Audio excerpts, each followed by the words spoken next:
Welcome everybody. आज हम लोग पढ़ने वाले हैं लिटरेचर ऑफ वैदिक ट्रेडिशन, यानी वैदिक परंपरा के साहित्य। वैदिक पीरियड में वेदों की रचनाएं हुई और वैदिक पीरियड समाप्त होने के बाद ये लिटरेचर ऑफ वैदिक ट्रेडिशन आता है, यानी वैदिक कल्चर 1500 बीसी से लेकर 600 बीसी तक है और 600 बीसी से लेकर 600 एडी तक वैदिक परंपरा चली, जिसमें कुछ साहित्यिक रचनाएं हुई। और इसी चीज को इस वीडियो में हम लोग डिटेल में पढ़ेंगे कि वैदिक परंपरा के अंतर्गत कौन कौन सी रचनाएं हुई। वैदिक परंपरा के अंतर्गत 6 साहित्यिक रचनाएं हुई। कौन कौन से? वेदांग अथवा सूत्र, स्मृति धर्मशास्त्र, महाकाव्य, पुराण, उपवेद और शद दर्शन। अब आइए इन सभी पार्ट्स को डिटेल में देखते हैं। पहला है वेदांग। वेदांगों की संख्या 6 है, यानी 6 वेदांग मौजूद हैं। पहला है शिक्षा, जिसमें एक प्रतिशख्य नाम की एक किताब आती है, जिसे the oldest book on phonetics कहा जाता है। फोनेटिक्स मतलब स्वर या ध्वनि से संबंधित चीजें। दूसरा वेदांग है कल्पसूत्र, यानी रिचुअल्स। रिचुअल्स का मतलब है रस्म रिवाज। और कल्पसूत्रा भी 3 है। पहला है शुल्व सूत्र, जिसका संबंध सैक्रिफाइस यानी त्याग से है। दूसरा है गृह सूत्र, जिसका संबंध फैमिली सेरेमनीज से है। तीसरा है धर्म सूत्र, जो वर्ण और आश्रम इत्यादि से संबंध रखता है। तीसरा वेदांग है व्याकरण, यानी ग्रामर। अष्टाध्यायी एक ऐसा ग्रामर था जिसे पाणिनि ऋषि ने लिखा था, जो दुनिया का सबसे पुराना ग्रामर है। चौथा वेदांग है निरुक्ता, यानी एटिमोलॉजी। निरुक्ता कठिन वैदिक वर्ड्स का कलेक्शन है, जो निघंटु पे आधारित है। निघंटु एक तरह का लेख है, अथवा आप किताब भी कह सकते हैं, जिसे कश्यप ऋषि ने लिखा है। निरुक्ता ओल्डेस्ट वर्ड कलेक्शन है, और हम ये भी कह सकते हैं कि निरुक्ता दुनिया की सबसे पुरानी डिक्शनरी है।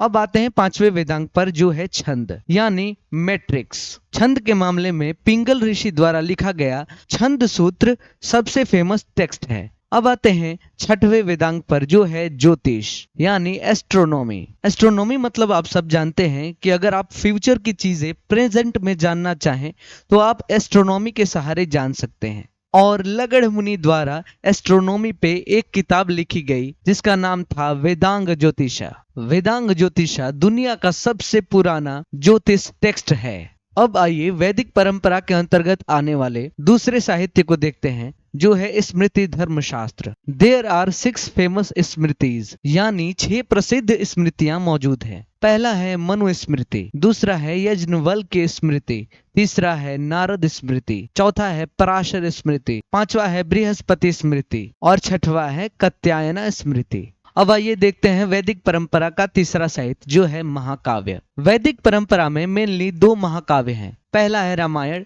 जो कि महर्षि वाल्मीकि द्वारा लिखा गया है, और दूसरा है महाभारत, जो कि महर्षि वेद व्यास द्वारा लिखा गया है। तो आइए देखते हैं रामायण के कुछ डिटेल्स। रामायण को आदि काव्य के नाम से भी जाना जाता है, क्योंकि ये दुनिया का सबसे पुराना महाकाव्य है। प्रेजेंट में रामायण में 24,000 श्लोक मौजूद हैं। रामायण में 7 कांड हैं और पहला और 7वां कांड बाद में ऐड किया गया। अब आइए महाभारत के कुछ डिटेल्स देखते हैं। महाभारत दुनिया का सबसे लंबा महाकाव्य है। प्रेजेंट टाइम में महाभारत में 1 लाख श्लोक मौजूद हैं, और हमारे सनातन धर्म में जो प्रसिद्ध है भागवत गीता, वो इसी महाभारत के भीष्म पर्वन से लिया गया है। पर्वन मतलब चैप्टर। अब आइए वैदिक परंपरा के अंतर्गत आने वाले चौथे साहित्य को देखते हैं, जो कि है पुराण। पुराण की संख्या 18 है, और पुराण का अर्थ होता है ओल्ड।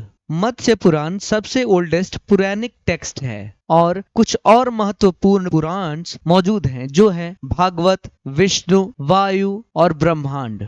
अब आइए देखते हैं वैदिक परंपरा के अंतर्गत आने वाले 5वें साहित्य को, जो है उपवेद। उपवेदों को वेदों से जुड़ा हुआ माना जाता है, यानी Upavedas are auxiliary of Vedas and they are traditionally associated with Vedas. मतलब कि उपवेदा वेदों से कहीं ना कहीं जुड़े हुए हैं। और उपवेदा के 4 प्रकार हैं। पहला है आयुर्वेदा, जो ऋग्वेद से जुड़ा हुआ है। दूसरा है गंधर्व वेदा, जो सामवेद से जुड़ा हुआ है। तीसरा है धनुर्वेदा, जो यजुर्वेद से जुड़ा हुआ है। और चौथा है शिल्प वेदा, जो अथर्ववेद से जुड़ा हुआ है।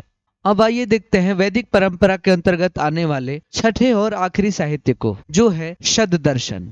There are 6 schools of Indian philosophy known as Shad Darshan. Philosophy का अर्थ होता है दर्शन, और इंडियन फिलोसफी के 6 स्कूल्स हैं। अब देखते हैं ये कौन कौन से हैं।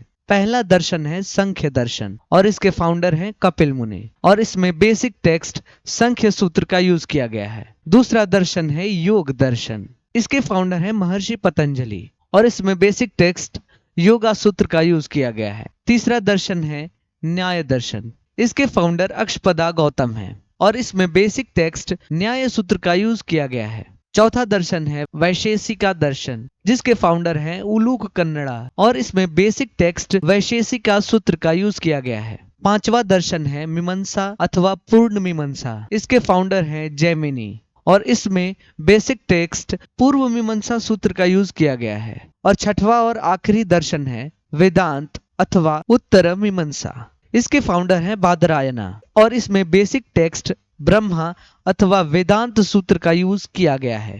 So that's all in this lecture.